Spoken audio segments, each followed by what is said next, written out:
Finally, I saw the school around the corner and stopped completely exhausted. Groups of students were walking down the street, and I recognized a few classmates, which meant that classes were over already. One last push, I virtually flew through the gates. I came face to face with Kagome. At least I was lucky with something. You. I was wheezing, desperately sucking air through my mouth. Have you gone totally mad? Kagome hissed, took me by the arm, pulled me aside. You're exactly the person I need, I finally articulated. We need to talk. Well, not here. Why not? Nothing, let's go. She abruptly jerked her head in the direction of the school gates and gave me a harsh look. Iwamoto walked fast, and I was barely managing to keep up, exhausted from the long run. Sometime later, we found ourselves in a trade district. Let's go to a cafe? She asked seemingly casually. Yeah, why not? I wanted to agree, but immediately interrupted myself. I can't really. Got no money. That's part of my problem. Kagome looked at me closely, as if studying me, testing my reactions to stimuli like a lab rat. You seem a bit different today. Different? Well, more polite, I guess. She was clearly about to get angry, but smiled instead. Looks like you really have something to say. We stopped by an electronics shop. Just recently I wanted to buy a new TV, but I'd been too stingy to. And what had happened to that stinginess now when I was choked with hunger? It was doubly unpleasant to realize that things normally available to me just yesterday became a luxury. Well, I'm listening. I hope you aren't going to ask me to lend you some money. No. Well, definitely not you, I thought to myself. Have you found out anything new about our case? Our case? Kagome's loud laughter sounded somewhat unnatural. Since when do we have any cases in common? You know what I'm talking about. Maybe, but I've already solved my problem. Without your help, do note. Solved? How? I froze, dumbfounded. Doesn't matter. It's none of your business. Never was. It seemed that there was a fight happening inside of her, whether she should have told me more. But in the end, Kagome looked at me again, her eyes became cold and focused.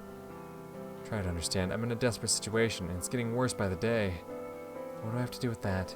How have you helped me? How much have you told me? I've told you everything I know. Although, of course, that was a lie. It made me feel even worse. If I had treated Kagome differently in the past, who knows? Yeah, who knows where that could end up. I don't know, maybe you could end up fucking running away to a mountain village for a month. That'd be crazy, right? You don't even believe what you're saying. I can see it in your eyes. Oh, so you're a mind reader now. I snapped at her. Well, nothing to talk about then. I sighed and turned away. She sighed and turned away, preparing to leave. Wait, I said loudly and grabbed her by the hand. Kagome started to shake. Don't touch me, she said quietly, but didn't try to break free. Sorry, I just have nobody else to turn to. It's true. I believe that. She replied quietly with her back turned to me. But it doesn't change anything. I couldn't help you even if I wanted to. My arms fell impotently, and this time I didn't stop her. Damn. I was slowly walking home when passing the school building I saw Michael. The light of hope once again lit up in the darkness of my life. Michael! He stopped and looked at me emotionlessly. Hi. I greeted him a bit too enthusiastically, coming closer. Michael merely nodded slightly. You're a bit late today. There's something I need to discuss with the teachers. I see. Did you want to talk about something?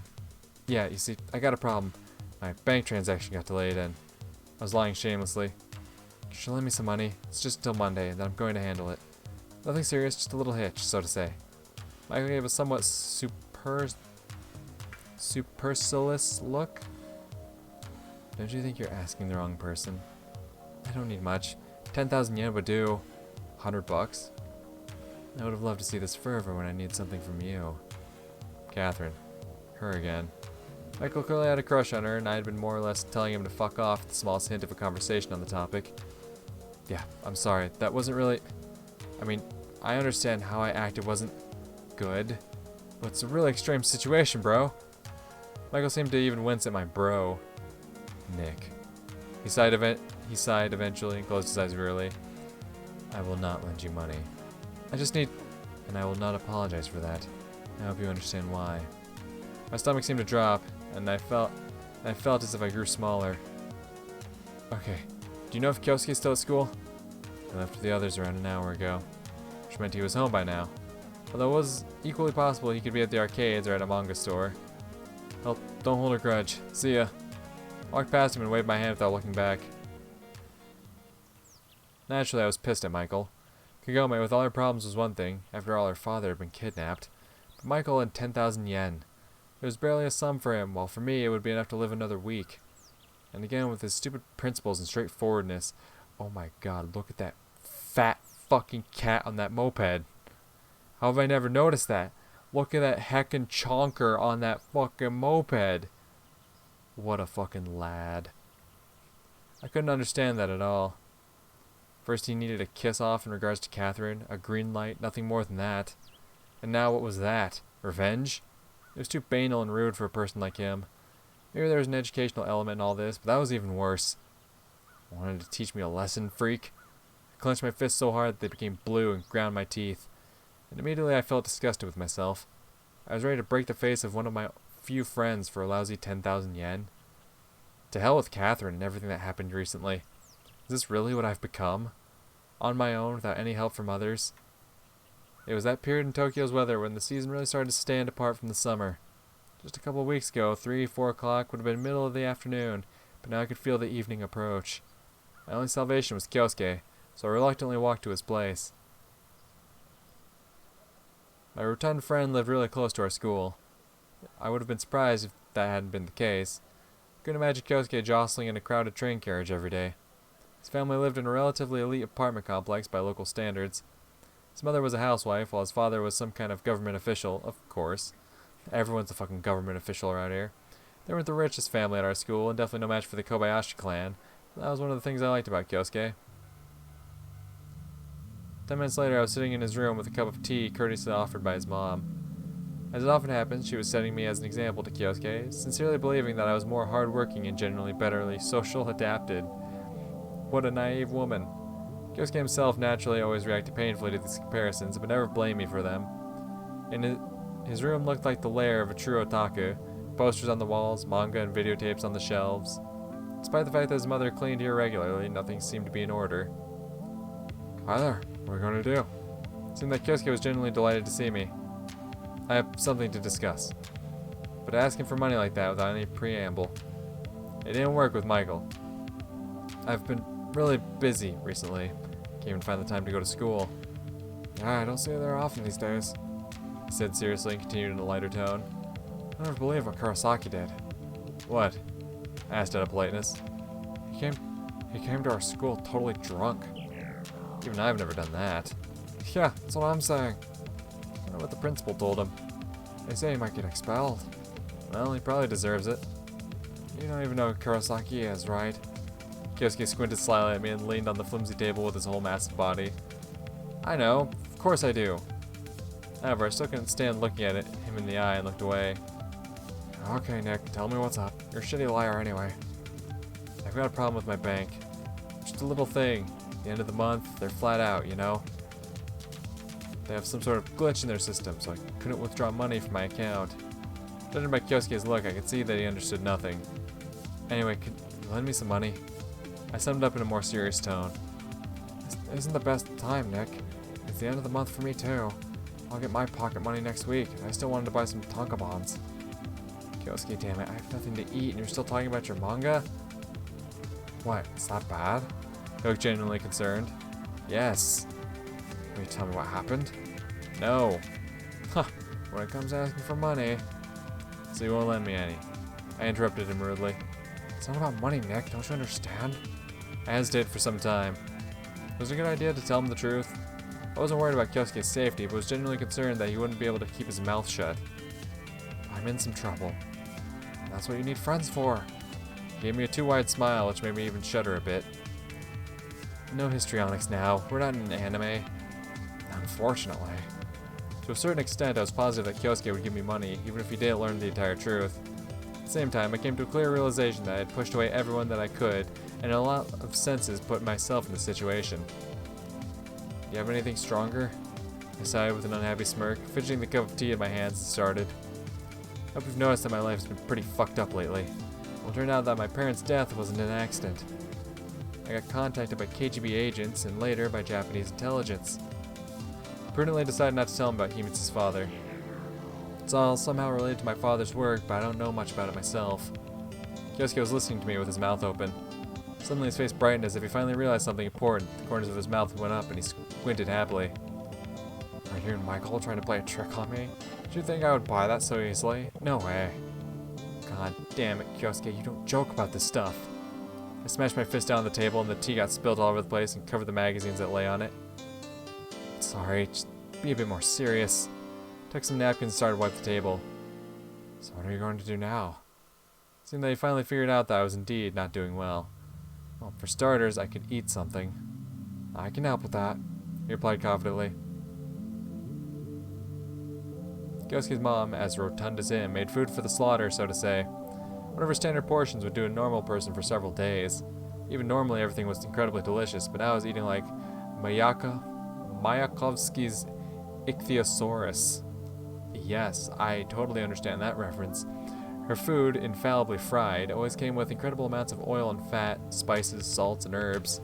Kyosuke himself was eating so actively he was sweating. After we finished this celebration of hedonism, we returned to his room. Ugh, I was saying in a half-whisper. I couldn't even breathe normally. If I lived here, I'd end up having a heart attack. Leave off. Alright, back to our talk. His face instantly turned serious. Are you in danger? I don't know.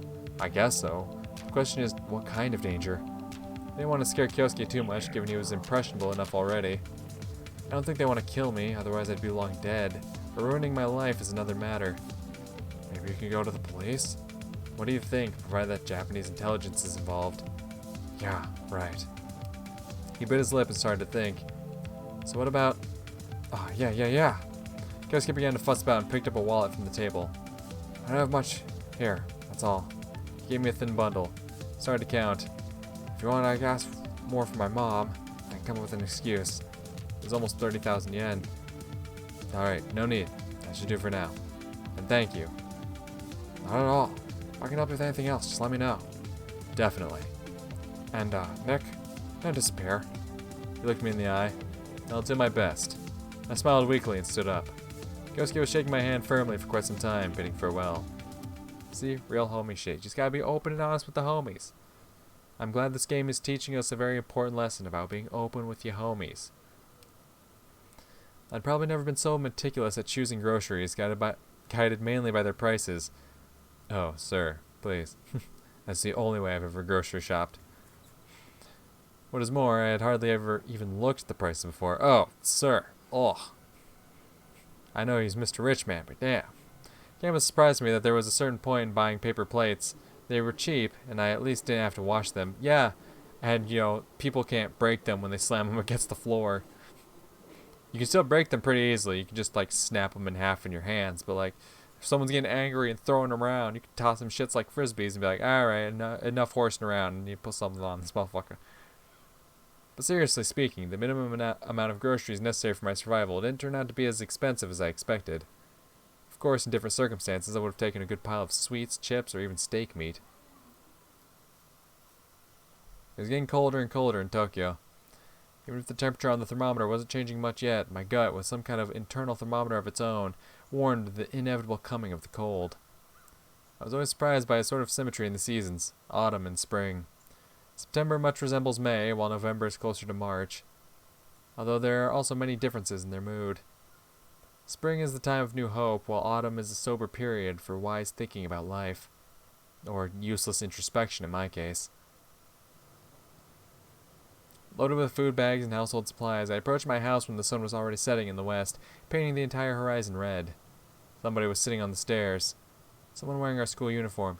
Himitsu. I instantly grew hopeful. Himitsu? Oh. Well, wait, no, that's Himitsu's friend. No, we got an in. We're not fucked yet. However, it turned out to just be Saya-chan. No, but this could be good.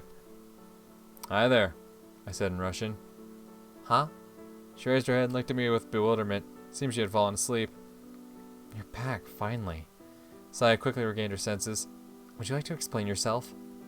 So what am I guilty of this time? As if you don't know yourself. Put the bags on the ground and let out a tense sigh. I don't. And here I thought we'd start to get along at least a little bit after the karaoke. Himitsu, what happened? Why did she change schools and leave Tokyo in the middle of the school year? Oh. What? Is that a joke?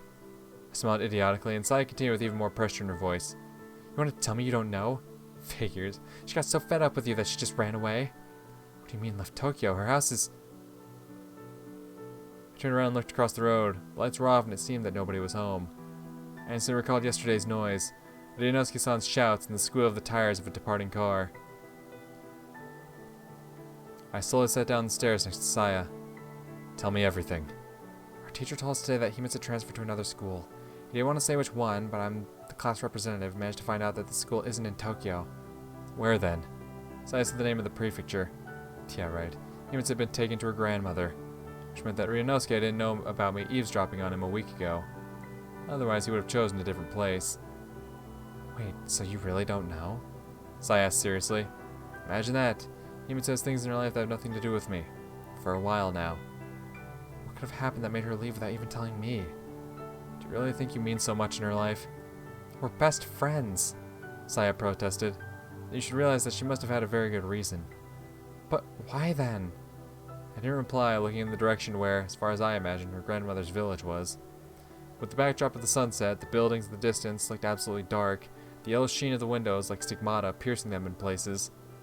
Tokyo was reminding me of the ghost city from the novel I Am Legend. Hey!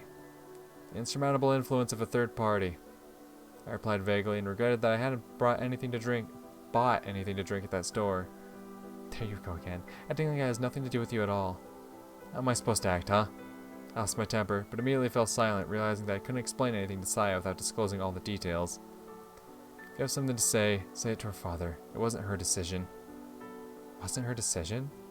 Saya asked with surprise, and that made me even angrier. Of course it wasn't. You say you know her, or at least you believe so. Do you really believe she could just pack up and run away? Because it looks like running away, don't you think? Yes, running from you. So what do you think I could have done to make her drop everything and run away? Just think about it. It's nonsense. If she could just leave that easily because of me, she would have done it long ago. And don't look at me like that. I know I'm not an idiot. So then what happened? Whatever happened, happened. And there's no way of fixing it now. Are you sure? Maybe now is the best time. I turned to Saya. She seemed to be talking to herself. If all you're saying is true, then now's the time to prove your sincerity. This isn't a nightly tournament. Yeah, you're right. Maybe you finally got the chance to get rid of that constant attention from Himitsu and be together with that foreign girl, whoever you want to be with. Himitsu was giving you so much trouble, with all her breakfasts, dinners, bento, constant lectures, and care for you. Enough! Her words were painfully jabbing at my heart. What, feeling uncomfortable? Why? That's what you've been trying to achieve with everything you've done. Suddenly she stood up and looked me up and down with pity in her eyes. Or would you say I'm wrong? I was quiet, unable to raise my eyes. I have nothing else to say. Saya left, and I kept sitting on the stairs, lonely and broken. The truth is still the truth, even if it's not said aloud. But God, spare me. Sometimes it's better not to remember it at all. I decided not to cook dinner, dropped the groceries in the kitchen without even putting them in the fridge, and fell into bed. The conversation with Saya finished me off. Her words echoed in my head with a dull pain. I really had been constantly irritated by Himitsu's meddling. Deep inside, I probably didn't want her to stand in the way of my relationship with Catherine. Well, now she really wasn't. There was no Catherine, no relationship, no Himitsu. Not in my life.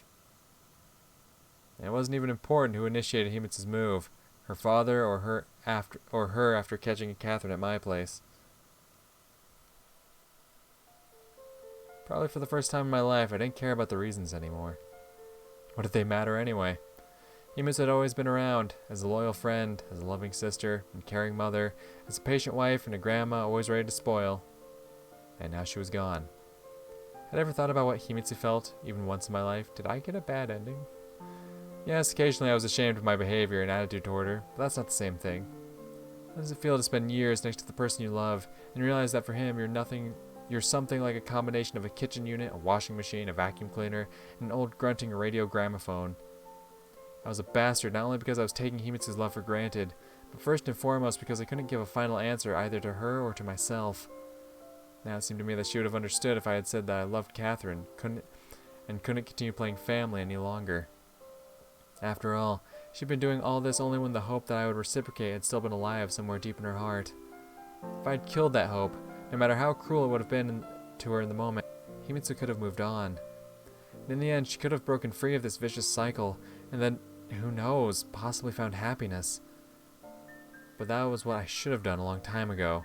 And now, as I realized it more and more clearly, my only desire was to bring her back. I only spent a couple of days with that Himitsu. Only spent a couple of days with the realization that I was lonely, irreparably and forever, and I finally understood so much. They say that a fool doesn't learn even from his own mistakes. I always thought that pain was the best stimulus and teacher. The feelings of danger, the fear of the unknown, the dread of losing something meaningful in our modern society, they replace instincts refined over millions of years, instincts necessary for survival. I lost Himitsu. It made me feel like a caveman who left his lair in the morning to find his fruit grove destroyed by a hurricane. Had he thought just yesterday that his grove was perhaps his only source of food? Had he cherished it, taken care of it, watered it? Such thoughts never even crossed his mind. Suspended in a half-dream, my memory was again and again returning to the moments when we were happy. I remembered how we met, our first day at middle school, the first time we were making a snowman. 10 years fell away like beads from a broken jar. Himitsu most likely remembered more than I. After all, remembering details is a typical feminine trait. For her, every day that had been part of an endless gray background to me bloomed with different colors, stroke after stroke. Washing clothes, cleaning, breakfast, lunch, dinner, into everything she did for the person she loved, she was putting a tiny bit of herself. Things that were empty and pointless from my perspective, the perspective of a person who was only thinking about his own place in the world due to lacking any other worries, were filled with meaning only she could understand. The greater meaning, not the monolithic one, like the philosophical verity, but rather comprised of the endless amount of tiny daily duties, just like atoms are comprised of particles, molecules are comprised of atoms, and that warm winter sweater Himitsu had knitted for me New Year's Eve is comprised of her love. My love for Catherine was a manifestation of the greater feeling, an ideal image of romanticism beyond any boundaries or conditions. That love looked at the necessity to buy groceries, cook, wash dishes, and iron shirts with condescension. It was a self-centered concept, a neutron star, accumulating a tremendous amount of energy inside. It didn't and couldn't understand daily routines and worries, despised thoughts of the practical, the earthly. I sunk so deep into this greater feeling that I completely lost my ground, reality, and was just floundering in the air, unable to stand on my own 2 feet. Moreover, that love was doing perfectly well without a real object. After all, I loved the Katya from my memories, not the Catherine who once again entered my life 3 weeks ago. That love was disguised by the very thought that its existence was based on a bodiless phantom, an ideal image. Its purpose wasn't the result but the process, and its fruit was suffering. That's how a writer loves his unfinished book, how a painter loves an incomplete painting. Love and hates at the same time, and after completing it, putting down the final dot or making the last brushstroke, lets it go, all covered in his or her blood and sweat. This piece will live its own life through the perception of each spectator, while the creator will remember it how it was in the process of creation, a grain of an idea in its conception, an empty canvas at the beginning. It will remember all the pain and suffering that were required to let it go in the end, and trust other people with it. Some can only make one great masterpiece in a lifetime. For me, that masterpiece was still my love for Catherine, now stubbornly refusing to notice the base of my colossus was, with ever greater effort and necessity, supported and strengthened by the quiet, obedient, and eternally loyal love of Himitsu. Perhaps it was time to complete my masterpiece. Not to forget, no, something like that is unforgettable, but to let it go, retain the best memories of it inside, and finally return to the sinful earth with its little problems. To find myself again, to once again meet the one who has always been around, and move on together, choosing one of the many paths forward. I cried. But those were not tears of sorrow or desperation. I was crying because of happiness, and a new feeling was flowing down from my eyes, as if my heart, beating 100 times faster, was purging overheated cooling fluid. Perhaps this love wouldn't be described in novels, become a muse for poets, or find its honorable place in textbooks dedicated to philosophy. But for me, it was no less important than the love I had just let go, because without it, I would have never realized what really mattered to me in life.